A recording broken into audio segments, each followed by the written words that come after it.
Alright, hello and welcome FOAMSTARS, and this is of course going to be a video discussing the extreme parties that happened last week for FOAMSTARS. Now, of course, the 1v1s were any character you wanted against another character.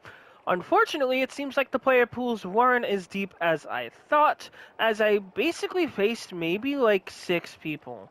One of them was, of course, another Jet player. Someone else was a top 500. I think another one was someone from the Discord. And then there was another one that actually friended me on, what is it, PlayStation, which was kind of cool.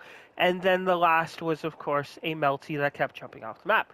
So as you're seeing in the background, various 1v1s were kind of interesting. So there were 3 types of players.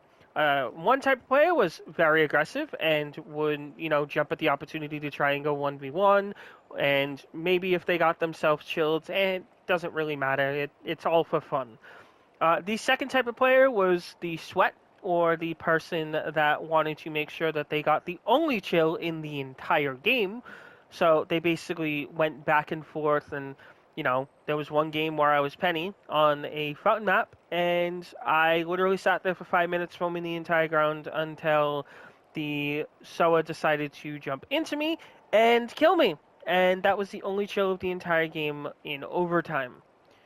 And then there was, of course, the Melty. So this Melty, I don't know why they did it all the time, but every time they got into a match, they were jumping off the map as fast as humanly possible.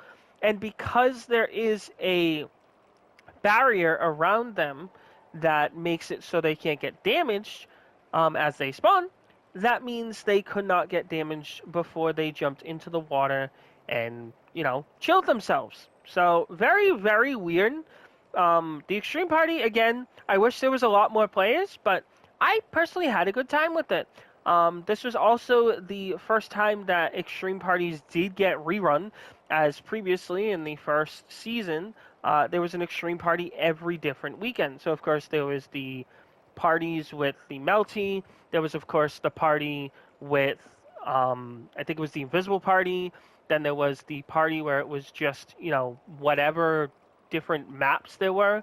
So it was very interesting to see that this season they decided to rerun the extreme parties, and of course it looks like next season they're going to rerun the extreme parties. But anyways, this is a video of me talking about extreme parties in general, in this one specifically. And what did you think of the 1v1s? Did you personally enjoy them? Were they not your cup of tea, or you couldn't find a match? So again, if you did enjoy, make sure to like, comment, sub, and I will see you guys later.